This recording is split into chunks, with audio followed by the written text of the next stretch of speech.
Hello बच्चों, सभी को राधे राधे। आज हम करेंगे क्लास 9 की मिशन मैथ्स की 2 तारीख की वर्कशीट 2 अगस्त की, जो कि है वास्तविक संख्या का दशमलव प्रसार, decimal expansion of real numbers. तो ये जो हमारा दशमलव प्रसार होता है, इसको हम 2 तरीके से बांटते हैं। एक होता है शांत और एक होता है अशांत, जिसको हम इंग्लिश में टर्मिनेटिंग और नॉन टर्मिनेटिंग कहते हैं। शांत का मतलब है जो नंबर पॉइंट के बाद रुक जाता है। जैसे फॉर एग्जांपल मैं लिख दूँ 0.25, तो ये क्या है, 25 के बाद ये पॉइंट अब रुक गया है, ये आगे नहीं बढ़ता जा रहा, इसलिए क्या हो जाएंगी, शांत। और जितनी भी शांत संख्या होती हैं वो कैसी होती हैं, परिमेय होती है। उसके बाद दूसरा कैटेगरी है हमारी अशांत। अशांत वाली कैटेगरी को हम और 2 कैटेगरी में डिवाइड कर सकते हैं। एक होता है जिसमें पुनरावृत्ति होती है, मतलब पॉइंट के बाद नंबर रुक नहीं रहा लेकिन सेम नंबर रिपीट कर रहा है, जैसे कि 8.626262, मतलब यहाँ 6262 रिपीट कर रहा है, तो ये क्या है, पुनरावृत्ति वाली कैटेगरी में आ जाएगा। ठीक है, और ये वाले नंबर्स भी जो होते हैं ये परिमेय होते हैं। तो जो नंबर शांत होते हैं वो भी परिमेय होते हैं, और अशांत में जो पुनरावृत्ति वाले नंबर होते हैं वो भी कैसे होते हैं, परिमेय होते हैं। नेक्स्ट कैटेगरी आती है अनवसानी अनावृत्ति। इसमें क्या होता है, इसमें बढ़ता रहता है नंबर, आवृत्ति नहीं, लेकिन यहाँ पे नंबर की आवृत्ति नहीं होती। फॉर एग्जांपल 7.42, 7123, ये नंबर आगे बढ़ता जा रहा है लेकिन यहाँ किसी भी नंबर की आवृत्ति नहीं हो रही, तो ना तो ये शांत है और ना ही इसमें आवृत्ति हो रही है, इसलिए क्या आ जाएगा, अशांत अनावृत्ति वाले, जिसे हम नॉन रिपीटिंग नंबर्स कहते हैं। और ये कैसी संख्या होती है, अपरिमेय संख्या होती है। ठीक है, तो जितनी भी शांत संख्या है वो परिमेय हो जाएगी, जो पुनरावृत्ति वाली अशांत है वो क्या हो जाएंगी, वो भी परिमेय हो जाएंगी, लेकिन जो अशांत भी है और उसमें पुनरावृत्ति भी नहीं हो रही वो कैसी हो जाएंगी, अपरिमेय हो जाएंगी। ठीक है, अब इसके बारे में थोड़ा डिटेल में पढ़ लेते हैं। शांत दशमलव संख्याएं जो परिमेय होती हैं, अभी मैंने बताया था, इनमें दशमलव बिंदु के बाद अंकों की एक निश्चित संख्या होती है। मींस पॉइंट के बाद जो नंबर होते हैं ना वो फिक्स होते हैं, जैसे 1 नंबर होगा, 2 होगा, 3 होंगे। ऐसा नहीं होता कि पॉइंट के बाद वो बढ़ता ही जाएगा। जैसे 1/2 है, इसको हम क्या लिखते हैं, 0.5, तो अब इसके बाद आगे नहीं आ रहा ना, ये ख़त्म हो गया। 2/5 जिसको हम 0.4 लिख सकते हैं डिवाइड करके, फिर 37/100 जिसको हम 0.37 लिख सकते हैं। तो क्या हो रहा है, ये पॉइंट के बाद जो इसके नंबर्स आ रहे हैं वो निश्चित है, मतलब फिक्स हैं, जैसे 1 आ रहा है, 2 आ रहा है, 3 आ रहे हैं, तो ये कैसे नंबर हो जाएंगे, शांत हो जाएंगे। आगे चलते हैं।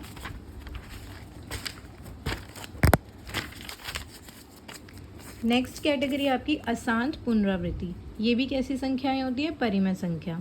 तो इसमें जो दशमलव होता है, दशमलव को एक ऐसे दशमलव के रूप में परिभाषित किया जाता है जो कभी समाप्त नहीं होता है, लेकिन दशमलव बिंदु के बाद एक या अधिक संख्याओं की पुनरावृत्ति होती है। मीन्स ये शांत नहीं होता, ये पॉइंट के बाद रुकता नहीं है, ये बढ़ता रहता है, लेकिन यहाँ पे एक फिक्स नंबर की आवृत्ति होती रहती है। जैसे 0.33333, ये 3 बार बार बढ़ रहा है। यहाँ पे 7.565656, तो ये 5-6 बार बार बढ़ रहा है। तो 1 नंबर, 2 नंबर, 3 नंबर, 4 नंबर, मतलब ऐसे कुछ नंबर्स होते हैं फिक्स जिनकी बार बार आवृत्ति हो रही होती है, तो वो क्या हो जाएंगे, अशांत पुनरावृत्ति। ये भी कैसे नंबर होते हैं, परिमेय होते हैं। इसके बाद नेक्स्ट कैटेगरी आती है आपकी अशांत अनवसानी, जो कि अपरिमेय की कैटेगरी में आते हैं। इसमें दशमलव एक ऐसी दशमलव संख्या है जो अंतहीन रूप से दोहराती रहती है, जिसमें अंकों का कोई समूह नहीं होता। मतलब पॉइंट के बाद ये बढ़ता जाएगा लेकिन कोई भी फिक्स नहीं नंबर नहीं है कि यही वाला नंबर रिपीट करेगा, कैसा भी नंबर हो सकता है। जैसे हमने पढ़ा था √2 अपरिमेय होता है, और जैसे ये हो गया 1.45644783, बढ़ता जा रहा है ना इसके बाद आगे, और कोई भी सेम नंबर रिपीट नहीं हो रहा। यहाँ पे देखो 1.01, फिर 001, फिर 0001, अगर तो ये 0101 ही बार बार आता तो ये इस कैटेगरी में आ जाता, लेकिन यहाँ पे अब कोई पैटर्न नहीं है ना, पहले 1 बार 0 आ रहा है, फिर 2 बार 0 आ रहा है, फिर बीच में 3 बार 0 आ रहा है, तो कोई फिक्स पैटर्न नहीं चल रहा, तो ये कैसे हो जाएंगे, अशांत अनवसानी, मतलब इसमें कोई आवृत्ति भी नहीं हो रही और ये रुक भी नहीं रहे हैं, तो कैसी संख्या में आ जाएंगी, अपरिमेय संख्या में। अब आते हैं नेक्स्ट क्वेश्चन पे।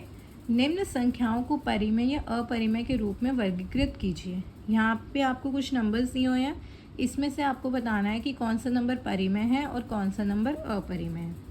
√2 हमें पता है, √2 अपरिमेय संख्या होती है, हम बार बार पढ़ चुके हैं इसको।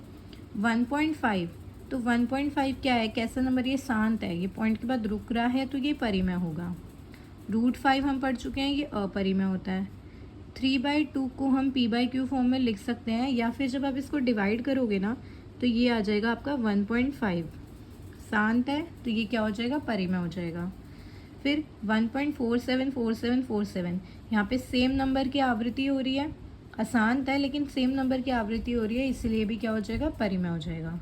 और यहाँ पे 1.030030003, तो यहाँ क्या हो रहा है, फिक्स पैटर्न नहीं है ना कोई, पहले 0 आ रहा है, फिर 2 बार आ रहा है, फिर 3 बार आ रहा है, तो ये कैसा हो जाएगा, अशांत भी है और कोई भी सेम नंबर की आवृत्ति नहीं हो रही, तो ये कैसी संख्या हो जाएगी, अपरिमेय संख्या हो जाएगी। अब आते हैं अपने क्वेश्चन ऑफ द डे पर। क्वेश्चन ऑफ द डे में कह रखा है कि निम्न दशमलव अभिव्यक्तियों को शांत या अशांत के रूप में वर्गीकृत करना आपको। तो कौन से शांत है मतलब टर्मिनेटिंग है, और कौन से अशांत है नॉन टर्मिनेटिंग है। जो पॉइंट के बाद रुक जाएंगे वो शांत है, जो पॉइंट के बाद नहीं रुकेंगे वो अशांत है। बस हमें इसमें वो नहीं बताना, आवृत्ति या अनावृत्ति वाला कुछ नहीं बताना, बस ये बताना है कौन से शांत है और कौन से अशांत है। पहला नंबर क्या है, 5, तो 5 तो वैसे भी पॉइंट के बाद कुछ भी नहीं है, तो ये शांत ही होगा। 3.4 ये रुक रहा है पॉइंट के बाद, तो ये शांत है। 2.67 ये भी पॉइंट के बाद रुक रहा है, तो ये शांत है। 1.030030003 तो ये कैसा हो जाएगा, अशांत, क्योंकि आगे चलता जा रहा है। फिर 7.46046004 ये भी चलता जा रहा है पॉइंट के बाद, तो ये अशांत हो जाएगा। √5 भी हमें पता है कैसा होता है, अशांत होता है, क्योंकि √5 की वैल्यू भी पॉइंट के बाद बढ़ती जाती है। फिर 3.460460 यहाँ पे सेम नंबर की आवृत्ति तो हो रही है, लेकिन क्या हो रहा है, पॉइंट के बाद ये नहीं रुक रहा ना, तो होगा तो ये अशांत ही ना। तो यहाँ पे हमें क्वेश्चन में वो कैटेगरी नहीं पूछी थी, बस शांत और अशांत पूछा था, तो ये नंबर भी किस में आएगा, अशांत में आएगा।